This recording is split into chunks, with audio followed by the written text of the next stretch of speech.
하나님께서는 만물을 지으시고 인간을 하나님의 형상을 따라 창조하셨습니다. 그리고 하나님을 대신하여 온 땅을 다스릴 수 있는 영광을 허락해 주셨습니다. 생육하고 번성하여 땅에 충만하고 모든 생물을 다스려라 이야기하셨습니다. 인간 외에 있는 누구에게도 주지 않으신 놀라운 특권이 바로 이 다스리는 일입니다. 그런데 문제는 그렇다면 우리가 어떻게 다스릴 수 있는가이겠죠. 어떻게 하면 하나님께서 우리에게 맡기신 것들을 지혜롭게 그리고 하나님의 뜻대로 다스리고 돌볼 수 있는 것인가 하는 과제가 우리에게 있습니다. 여기에 계속해서 저희가 살펴보고 있는 왕들의 이야기가 의미가 있습니다. 하나님이 허락하신 나라와 그 백성들을 돌보는 이 왕들의 모습을 통해서 우리의 모습을 다시 되새겨볼 수 있기 때문입니다. 지난주에 저희는 시작은 창대했으나 끝이 참으로 안타깝고 미약했던 솔로몬에 대해서 이야기를 나누었습니다. 이제는 그 솔로몬의 아들인 르호보암이 왕에 오르게 됩니다. 이 르호보암의 이름의 뜻은 백성을 번성하게 하다입니다. 생육하고 번성하라는 그리고 다스리라고 하는 창세기 1장의 명령이 이 르호보암의 이름에 그대로 담겨 있습니다. 그런데 1절의 오늘 말씀을 보면 이 르호보암이 왕에 오르자마자 하는 첫 번째 행동이 있습니다. 그것은 바로 세겜이라고 하는 장소로 향하는 겁니다. 이 세겜은 이스라엘 역사 속에서 매우 큰 신학적 함의를 가진 곳입니다. 창세기 12장에서 아브라함이 처음으로 제단을 쌓았던 곳이 이 세겜입니다. 그리고 야곱도 밧단 아람에서 고향으로 돌아왔을 때 이 세겜에 머물러서 장막을 쳤습니다. 그리고 무엇보다 이 세겜에서 여호수아는 가나안 땅을 다 점령하고 난 후 죽기 직전에 이스라엘 지파를 다 이곳에 모읍니다. 그리고 이렇게 이야기를 하죠. 너희가 섬길 자를 오늘 택하라. 오직 나와 내 집은 여호와를 섬기겠노라. 그러자 온 이스라엘 백성들은 여호와만을 섬기겠다고 결단합니다. 바로 이 시간, 이 장소로부터 야훼의 신앙을 중심으로 한 12지파의 공동체가 시작됩니다. 진정한 연합의 장소였던 것이죠. 그리고 무엇보다 이 세겜은 북쪽 이스라엘 교통의 중심지였습니다. 세겜은 사마리아의 그리심산과 에발산 사이에 위치하여 이 북쪽 모든 지파들의 집결지와 같은 곳이었습니다. 지금 그렇다면 이 르호보암 왕에 오르자마자 종교적이고 지역적으로 핵심적인 곳에 해당하는 세겜을 향한다는 의미가 무엇이겠습니까? 르호보암이 남쪽에 있는 유다 지파들에게 왕으로 인정받는 건 어렵지가 않았습니다. 왜냐하면 그는 다윗의 자손이었기 때문이죠. 하지만 북쪽에 있는 지파 사람들은 아직 르호보암을 무조건적으로 받아들일 수가 없었던 겁니다.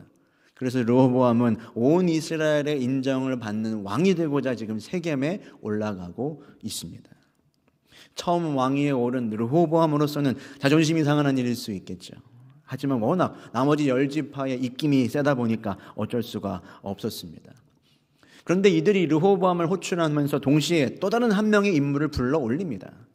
그 사람은 바로 애굽에 있던 느밧의 아들 여로보암입니다. 르호보암 그리고 여로보암 둘은 형제가 아닙니다. 전혀 별개의 인물이에요. 이 여로보암은 누구인가 하면 솔로몬 시대에 반역을 일으켰던 인물입니다. 솔로몬이 두려워서 애굽으로 망명을 했다가 숨어 살고 있던 그 여로보암을 지금 북쪽 지파 사람들이 대변인으로 삼아서 르호보암과 협상을 하려는 것이었던 것이죠. 능력은 이미 인정받았고 솔로몬 정부의 허와시를 다 알고 있던 이 여로보암은 북쪽 지파를 공평하게 묶어줄 수 있는 좋은 구심점이 되었습니다. 자, 그렇다면 이렇게 새로운 왕이 된 르호보암을 향한 이들의 요구가 무엇이었겠는가? 그것이 바로 4절의 말씀인데 우리 4절을 같이 읽어보도록 하겠습니다. 왕의 아버지가 우리의 멍에를 무겁게 하였으나 왕은 이제 왕의 아버지가 우리에게 시킨 고역과 매운 무거운 멍에를 가볍게 하소서. 그리하시면 우리가 왕을 섬기겠나이다. 지금 왕의 아버지는 누구를 이야기하는 거죠? 솔로몬입니다. 이 솔로몬 시대에는 저희가 잘 알다시피 각종 부역과 건축 공사가 많았습니다. 그러나 강한 왕권으로 백성들은 솔로몬의 명령을 따를 수밖에 없었죠. 하지만 오랜 세월 누적되어 온 백성들의 현실적인 고통은 매우 심각했습니다. 솔로몬의 그 화려한 치세, 그것들은 백성들의 피와 땀 위에 세워져 있었습니다. 그래서 오늘 이 4절의 말씀을 보면 하나님께 지혜를 받은 왕의 통치가 마치 애굽의 노예처럼 묘사가 되고 있습니다. 왕의 아버지가 우리에게 시킨 고역과 매운 무거운 멍에를 가볍게 해주십시오. 이것이 이 모든 지파들의 요구였습니다. 여러분, 솔로몬은 분명히 하나님께 지혜를 구하고 얻었죠. 그리고 그 외에 부와 명예와 총명 모든 것을 누렸습니다. 그러나 정작 자신이 처음에 그것을 구했던 것처럼 백성들을 위해 그다지 많이 사용하지는 않았던 것 같습니다. 실제 성경에도 솔로몬이 백성을 위해 자신의 지혜를 사용했던 내용은 성경에서 두 여인을 재판한 내용 외에는 거의 나오지가 않지요. 그러니 정권이 바뀌자마자 가지고 있던 불만이 터져 나오는 것입니다. 안타까운 일이죠. 하지만 여러분, 반대로 생각을 해보면 이것을 르호보암 입장에서 생각을 해본다면 좋은 기회가 될 수도 있습니다. 왜 그렇죠? 정권이 교체될 때는 언제나 혼란스럽습니다. 그리고 새롭게 세워진 왕은 이 어지러운 정궁을 빠르게 안정시킬 필요가 있죠. 그래서 통치 초기에 세금을 줄여주고 빚을 탕감해주고 백성들을 부역해서 자유롭게 해주는 일은 어느 메소포타미아 왕들도 다 하는 일이었습니다. 그런데 하나님의 백성인 이들에게 르호보암은 그저 그들의 고충을 살펴주고 헤아려 주면 되는 것이었습니다. 그런데 이들의 질문을 듣고 이 왕은 곧바로 답을 주지 않고 3일간의 말미를 구합니다. 그리고 서로 다른 두 그룹의 조언을 듣습니다. 먼저는 아버지 솔로몬 때부터 계속해서 나라를 다스렸던 원로들의 의견이었습니다. 그것이 7절입니다. 우리 7절을 같이 읽어보겠습니다. 대답하여 이르되 왕이 만일 오늘 이 백성을 섬기는 자가 되어 그들을 섬기고 좋은 말로 대답하여 이르시면 그들이 영원히 왕의 종이 되리이다 하나.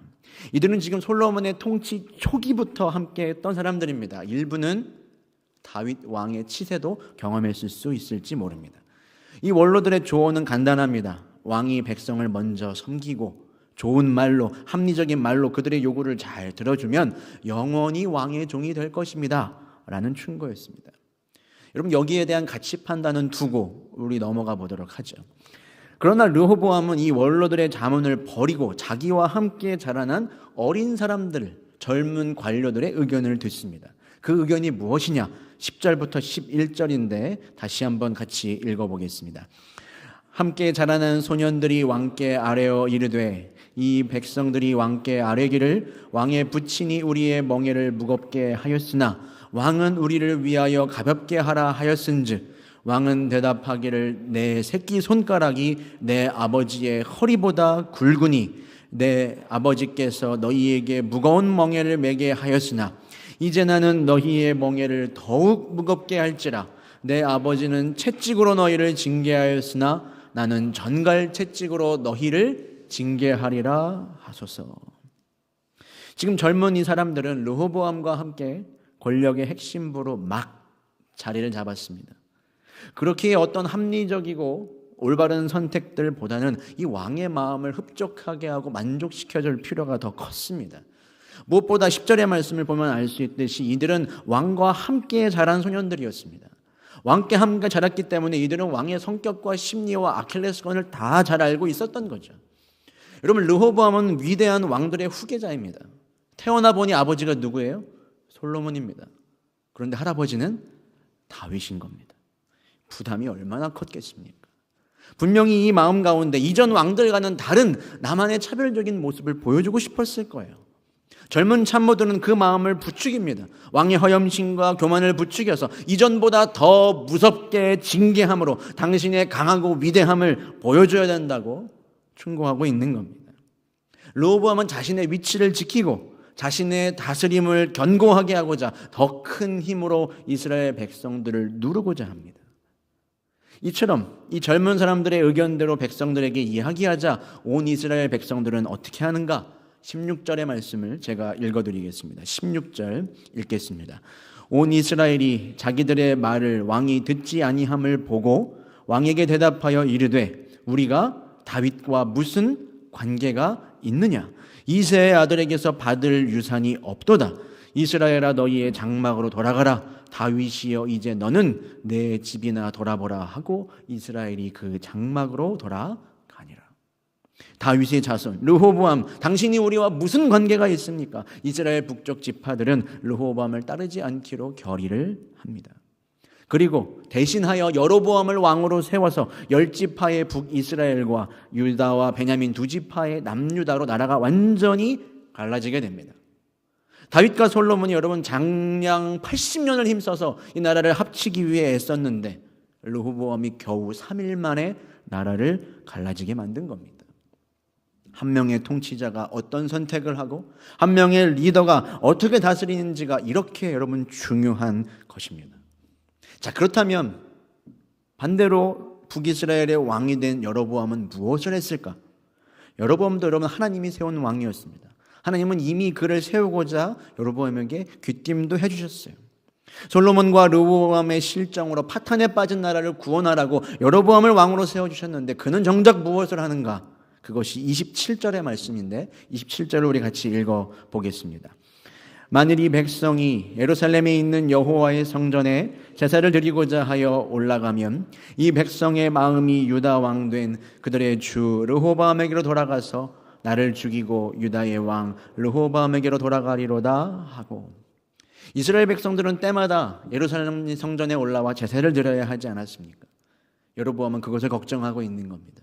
나라가 갈라졌는데 지금 이 북이스라엘 백성들이 예루살렘에 예배를 드리러 내려갔다가 자칫 마음을 빼앗겨 버리는 것은 아닐까 걱정하는 거죠.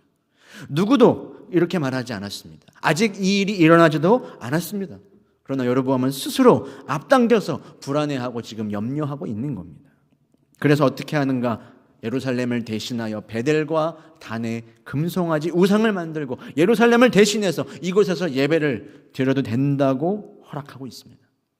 하나님의 뜻에 자신을 맞추고 복종하려고 하는 것이 아니라 나의 기호와 나의 편의에 따라 신앙생활을 하도록 만들어준 거죠. 그래서 이후 이 여로보암은 북이스라엘 왕들이 잘못된 악한 길을 얼마나 걸었는지에 대한 기준점이 됩니다.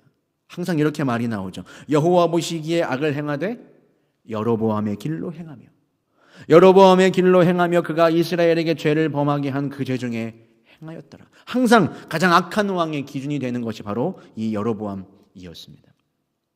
여러분, 솔로몬의 뒤를 이어 동시대를 살아간 두 왕, 르호보암과 여로보암, 둘 다 백성들 위에 군림하며 다스리는 한 사람이 되고자 했습니다.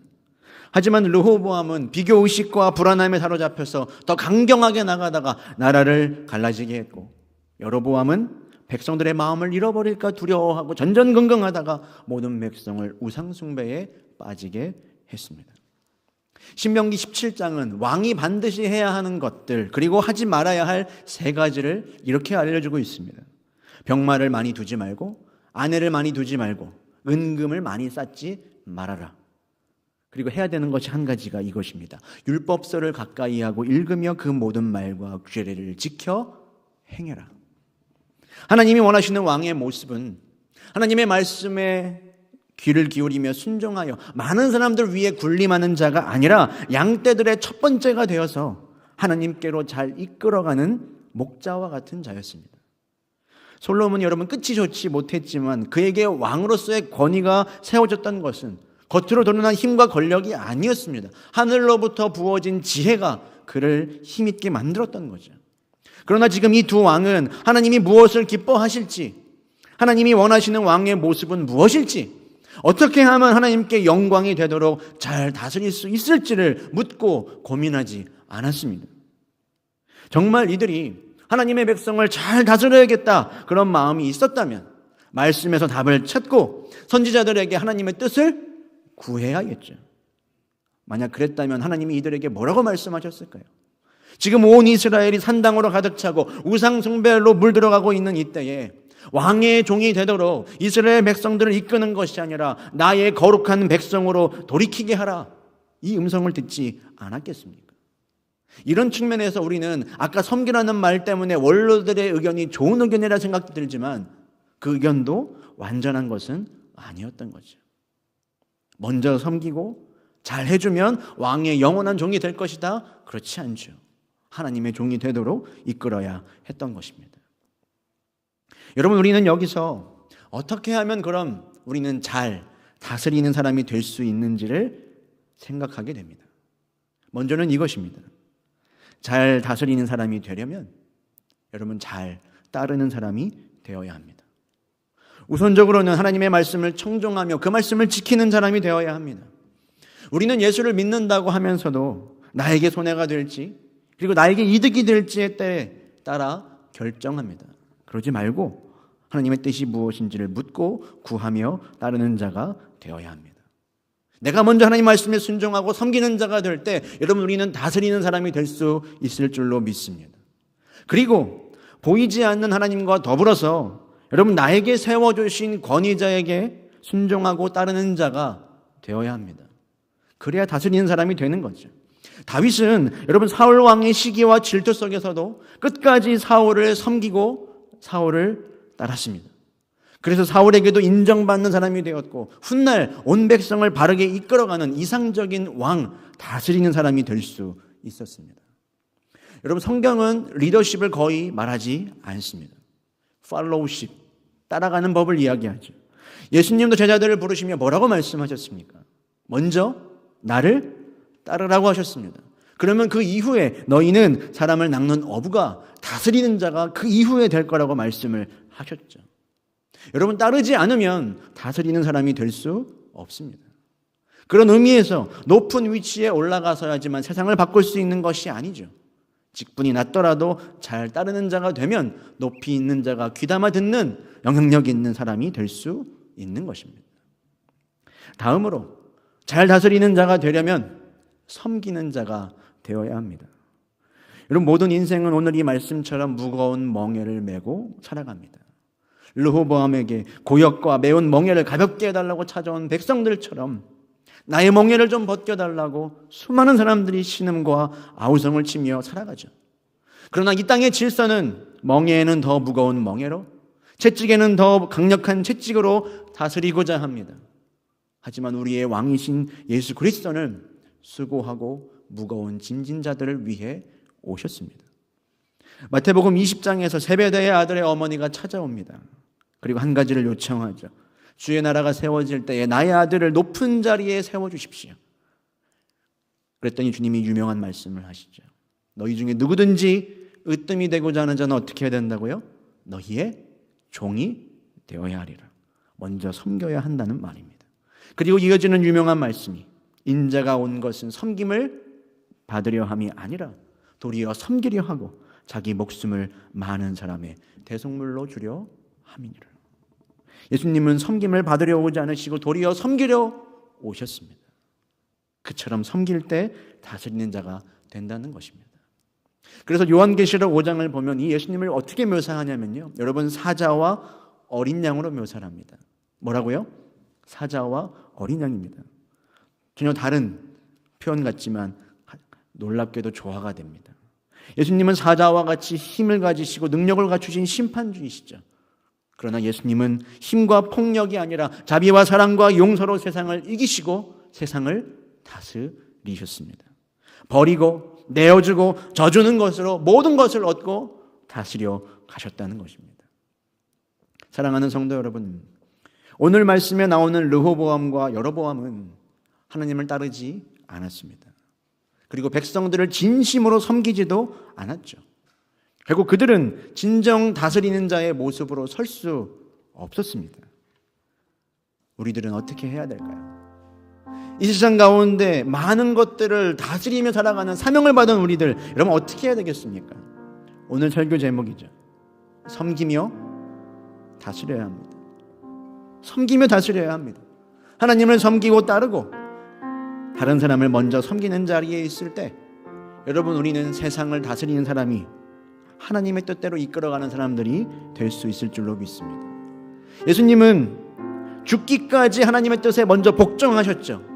그리고 어린 양의 길을 가셨습니다. 사자를 통해 어린 양의 길을 간 것이 아니라 어린 양을 통해 사자가 되셨어요. 십자가의 길을 통해서 사자와 같이 어둠의 권세를 이기고 다스리셨죠.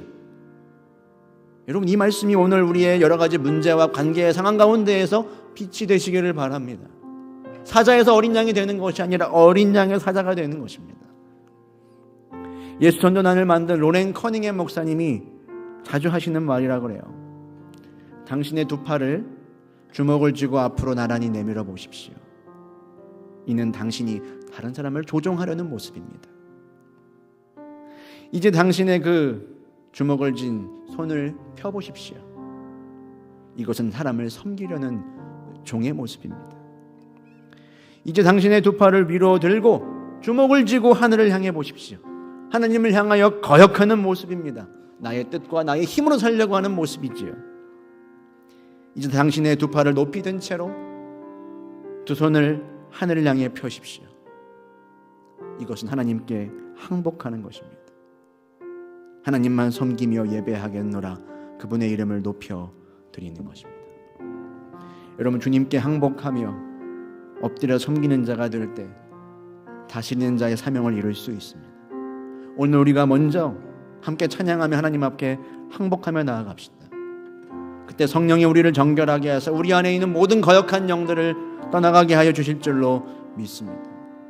그리하여서 죽기까지 십자가에 복종하시며 사랑하고 용서하신 십자가의 길을 걸어갈 용기와 힘을 얻을 수 있도록 우리 함께 고백하고 결단하는 시간이 되었으면 좋겠습니다. 우리 함께 찬양하겠습니다.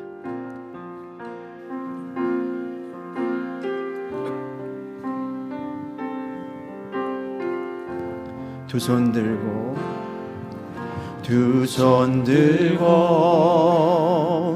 찬양합니다. 다시 오실 왕 여호와께 오직 주만이 나를 다스리네. 두 손 들고 찬양합니다. 다시 오실 왕 여호와께 오직 주만이 나를 다스리네. 우리 전심을 다해 다시 고백합니다. 두 손 들고 찬양합니다. 다시 오실 왕 여호와께 오직 주만이 나를 다스리네.